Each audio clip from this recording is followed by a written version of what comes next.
This is Indonesia national football team di kualifikasi Piala Dunia 2022. At that time, kita benar-benar gak berdaya dan cuma jadi pelengkap. Fast forward 5 tahun setelahnya, kita jadi punya harapan buat ke Piala Dunia 2026. We played really well dan ini jadi pencapaian terjauh timnas di kualifikasi Piala Dunia. But the most interesting thing is not just that. Take a look at these two pictures. Di 2019, kita cuma punya 2 pemain naturalisasi. Di 2025 ada 10 pemain naturalisasi atau diaspora di starting line-up kita. And if you think ini terjadi hanya di Indonesia, then you're wrong. Piala Dunia selalu menjadi tempat banyak pemain bermain bukan buat negara kelahiran mereka. Di World Cup 1930 jumlahnya cuma 5%. Nah, di Piala Dunia 2022 kemarin jadi puncaknya, yang mana jumlahnya mencapai 16,5%. Clearly, something's happening here. Dan buat ngerti kenapa banyak pemain-pemain seperti ini, kita perlu balik lagi ke salah satu babak kelam dalam sejarah manusia.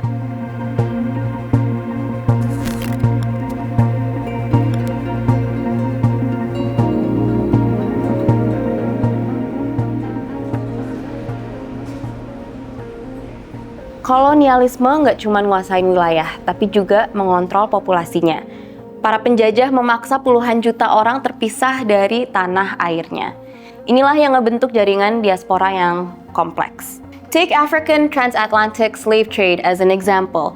Dalam rentang abad 16 sampai 19 ada 12 sampai 15 juta orang Afrika yang dibawa ke benua Amerika buat diperjualbelikan. Dari abad 19 hingga awal abad 20, the British Empire memigrasi paksa orang-orang India ke koloni-koloninya kayak Mauritius, Fiji, Trinidad, dan sebagainya. Same as Indonesia. Sejak masa kolonial, ribuan orang terutama dari Maluku, Jawa, dan Sumatera banyak yang terpaksa bermigrasi ke berbagai negara karena situasi politik. Di tahun 1951 misalnya, sekitar 12.500 ex-tentara KNIL dan keluarganya, termasuk istri, anak, dan cucu dievakuasi ke Belanda. Generasi ini tumbuh di sana and eventually produced some football superstars berdarah Maluku. Gelombang migrasi besar-besaran ini secara perlahan juga menyebar ke berbagai negara lainnya, kayak Amerika Serikat, Australia, Selandia Baru, dan lain-lain. Di sana mereka bangun keluarga, bekerja, dan banyak yang akhirnya berpindah ke warganegaraan. Nah, ada juga yang nggak bisa pulang ke negara asalnya karena dicekal secara politik. Misalnya, pasca genosida 1965, banyak mahasiswa yang nggak bisa pulang dan nggak diakui status WNI-nya karena dianggap terafiliasi PKI. So, hal-hal itu bikin kewarganegaraan jadi lebih cair. Banyak orang tersebar ke berbagai belahan dunia lain. Tapi di sisi lain, ini juga ninggalin dilema. Siapa yang memenuhi syarat sebagai warga negara? Apakah anak dari diaspora bisa pulang? Siapa yang harus memperoleh kewarganegaraan? Dan siapa yang terlahir dengan kewarganegaraan tersebut? And this is where Undang-Undang Kewarganegaraan comes into play.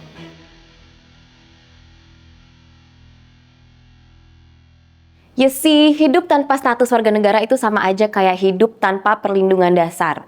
Akses pendidikan, ekonomi, bisnis, politik, hingga tempat tinggal susah untuk didapetin. So, status ini sangat-sangat penting, bukan cuma buat warganya, tapi juga buat negara itu sendiri. Jadi, negara-negara dunia itu menganut 2 prinsip dalam undang-undang kewarganegaraannya. Ada 2 nih, satu adalah ius sanguinis, which means kamu jadi warga negara karena darah atau keturunan orang tuamu. Indonesia pakai prinsip ini. Jadi contohnya, kalau orang tua kamu atau salah satunya adalah WNI, maka kamu secara otomatis dianggap WNI, meskipun kamu lahirnya di luar negeri. Yang kedua itu namanya ius soli. Artinya, kamu jadi warga negara karena lahir di suatu wilayah negara itu, terlepas dari asal-usul orang tuamu. Yang menggunakan ius soli adalah Amerika sebagai contoh. Jadi kalau kamu lahir di Amerika Serikat, maka kamu otomatis jadi warga negara Amerika Serikat, walaupun orang tua kamu imigran ilegal sekalipun. Di Indonesia, status warga negara diatur dalam Undang-Undang Republik Indonesia Nomor 12 Tahun 2006 tentang Kewarganegaraan Republik Indonesia. Di pasal 9 diatur gimana caranya buat dapetin status WNI yang disebut sebagai pewarganegaraan. Ini yang kita sebut sebagai naturalisasi.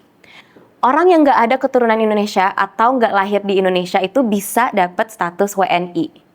Ada syaratnya. Syaratnya mereka harus lebih dari 18 tahun, tinggal 5 tahun berturut-turut atau 10 tahun tidak berturut-turut, tidak punya rekor pidana, dan sebagainya. Ini nih yang disebut jalur naturalisasi biasa. Ada juga yang disebut naturalisasi khusus. Di pasal 20, Presiden dapat memberikan kewarganegaraan atas pertimbangan khusus dengan persetujuan DPR. Nah, jalur ini yang sering kita lihat di Timnas Indonesia belakangan. Mereka tuh dianggap sebagai potensi nasional, sehingga prosesnya jadi lebih cepat. Dan akhir-akhir ini banyak negara melihat diaspora sebagai strategi yang bisa memperkuat mereka di kancah internasional. Atlet-atlet yang punya garis keturunan di scouting dan kemudian diajak buat ngebela negara. Not just athletes, beberapa negara memanfaatkan komunitas diaspora lewat berbagai kebijakan yang akhirnya berdampak bagus juga buat kedua belah pihak. Nggak cuma buat negara aja sebenarnya. Kalau kamu punya bisnis, kamu juga harus punya sistem yang bagus supaya outcomes-nya ya bagus. Kita perlu sistem buat ngelakuin banyak hal, kayak bikin report keuangan, ngatur keluar masuk barang, dan seterusnya. Ada banyak bagian kecil yang harus nyatu. Penjualan, keuangan, tim progress project, dan lain-lain. Kalau sistemnya berantakan, kerjanya jadi nggak efisien. Lucunya nih, banyak orang yang ngerasa wajar aja kalau jalanin bisnis itu capek. Padahal, banyak kecapean yang datang dari sistem yang buruk. Jadi sebenarnya nggak harus capek itu kok kalau sistemnya bagus. Sebelum lanjut ke bab selanjutnya, aku mau kenalin dulu nih salah satu tools yang bisa support bangun sistem yang bagus buat bisnis kamu. Namanya Odoo. Sebuah modern ERP software buat ngelola proses bisnis perusahaan yang lengkap dan gampang dipakai. Intuitif gitu loh. Kamu bisa pakai ini buat A to Z proses bisnis dari mulai sales, invoicing, accounting, sampai project dan HR. Satu platform buat semua urusan bisnis keatur rapih. Gimana dengan harganya? Affordable banget. Dengan Odoo, kamu bisa berbisnis dengan lebih efisien. Plus, datanya juga jadi akurat dan well organized. Bisa bantu improve proses analisis dan evaluasi jalannya bisnis kamu. Kamu bisa coba Odoo sekarang secara gratis, atau bisa juga konsul dulu sama pakar bisnis lewat link yang ada di description box dan di kolom komen.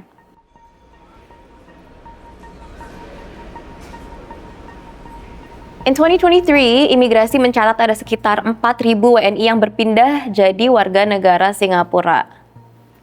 Hashtag kabur aja dulu, nggak deng. The main force behind this adalah buat taraf hidup yang lebih baik. Banyak dari mereka adalah top talents yang ada di usia produktifnya. Menurut Indonesia Diaspora Network, ada sekitar 8-15 juta diaspora Indonesia yang sekarang ada di luar negeri. Mereka punya potensi. Mereka membawa skill, wealth, networks, dan human capital terhadap Indonesia. Nah, kalau di India membuat skema yang bernama OCI. OCI ini nge-maintain hubungan dengan diaspora yang jumlahnya sekitar 32 juta orang. India nggak mengakui kewarganegaraan ganda, tapi OCI ini membuat diaspora bisa lebih engage di berbagai aktivitas. Contohnya, bisa multiple entry, jadi bisa keluar masuk India seumur hidup. Kedua, bebas tinggal tanpa lapor polisi. Mereka juga boleh kerja, kuliah, buka rekening, dan beli properti dengan batasan tertentu. Mereka bisa investasi dan menjalankan usaha di India, dan punya akses layanan publik non-politis. Lewat kebijakan ini, mereka jadi negara dengan pendapatan remitansi tertinggi di dunia. Tahun 2023, India menerima sekitar 125 miliar USD dari diaspora yang mencukup personal transfers ke keluarga dan transfer modal. Negara-negara lain kayak Filipina, Meksiko, Vietnam bertindak lebih jauh. Mereka melegalkan praktik dui kewarganegaraan. This is not uncommon karena ada 49% negara-negara dunia yang mengizinkan hal ini. Indonesia juga sebenarnya ngizinin dui kewarganegaraan, tapi sangat terbatas, yaitu hanya buat orang-orang di bawah 18 tahun. Karena setelah ngelewatin umur 18 tahun, mereka kudu milih tuh, mereka mau jadi WNI atau enggak. Beberapa pihak menyayangkan hal ini dan mendorong agar Indonesia segera mengadopsi dui kewarganegaraan agar diaspora di luar juga bisa berkontribusi di Republik ini. Namun sampai sekarang belum ada tanda-tanda nih kalau Indonesia bakal nerapin ini.